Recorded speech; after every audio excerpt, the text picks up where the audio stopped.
Comencem pel títol. El trabajo ya no es lo que era, durant aquestes setmanes aquesta frase us semblarà una mica familiar. Aquesta frase lleva extret del llibre d'Albert Canyigaral. Sense saber el contingut del llibre l'hem relacionat una mica amb el moviment obrer i hem posat un exemple que significa, per exemple, com les persones evolucionen, doncs el treball li passa el mateix, s'ha d'adequar a les noves evolucions. En primer lloc, us parlarem sobre una petita introducció del moviment obrer, i aquest va ser un moviment revolucionari que va generar un canvi polític, econòmic i social i beneficiant a la nova classe social dominant que era la burgesia.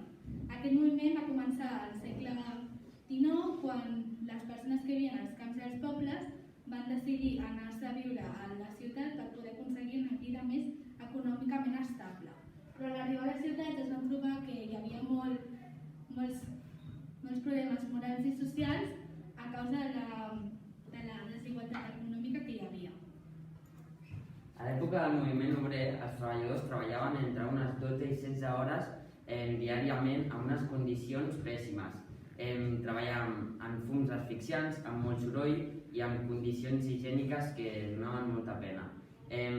Actualment, l'horari setmanal mínim és de 40 hores, màxim de 40 hores setmanals, a vegades amb algunes excepcions, i el sou mínim de jornada completa és de 950 euros. El moviment obrer treballaven per jornada treballada, és a dir, que si estaven malalts, si feien festa o alguna vaga o alguna cosa per a l'estil, no cobraven. Doncs seguint amb el que ha dit el Sergi, ja us explicaré que, tot i que és cert el que ha explicat el meu company, durant aquests últims 15 i 20 anys hi ha hagut un retrocés al que es refereix en aquests drets que es van aconseguir. Per fi us parlaré del precariat, que va ser inventat per Guy Standing, un home que va treballar durant 30 anys a la OIT.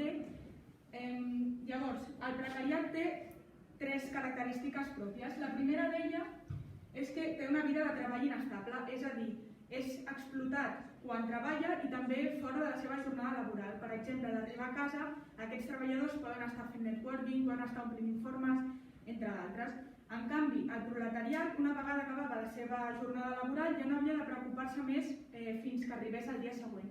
La segona característica és que cobra pel que treballa, però no té cap tipus de cobertura social que no previngui dels diners que ja ha guanyat. Això vol dir que, per exemple, les vacances no les tenia pagades o no guanyaven pensions. En canvi, el proletariat sí tenia aquests accessos.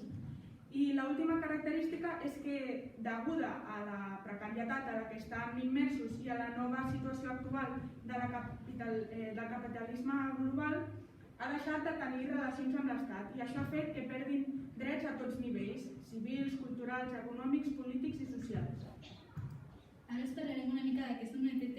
Una ETT és una empresa de treball temporal i són privades. Aquestes empreses tenen uns treballadors i els distribueixen a altres empreses on els poden contractar per tindre un treball temporal. Quan se'ls acaba aquest contracte, les empreses poden decidir si els volen fer un contracte definit o indefinit, depenent de la seva situació. I com a exemples podem tenir Marley, Futbolejó i Deliveroo.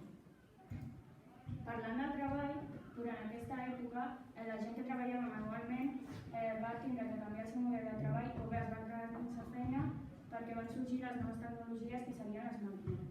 Actualment això pot arribar a passar perquè poden sorgir els robots on faran els treballs més mecànics i senzills i poden arribar a detectar emocions però no les poden comprendre.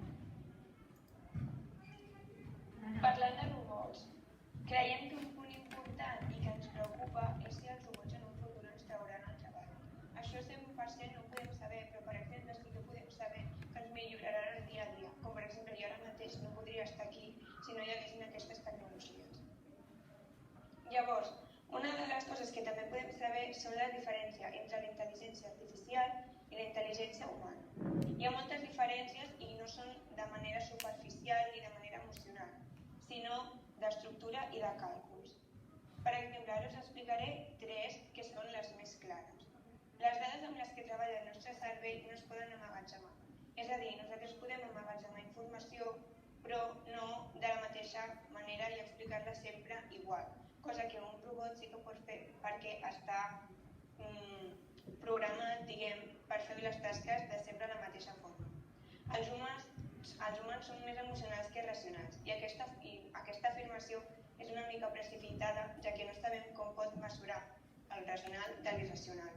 Però, en canvi, sí que podem dir que el pensament lògic i sistemàtic està reduït només a situacions i moments del nostre dia a dia, mentre que les màquines dotades d'intel·ligència artificial només poden treballar a partir d'arguments i premisses. I l'origen de les dues intel·ligències és molt diferent. Qualsevol sistema d'intel·ligència artificial està creat per una o més persones que normalment són científics, programadors, etc. I això vol dir que mentre que la intel·ligència artificial treballa de determinada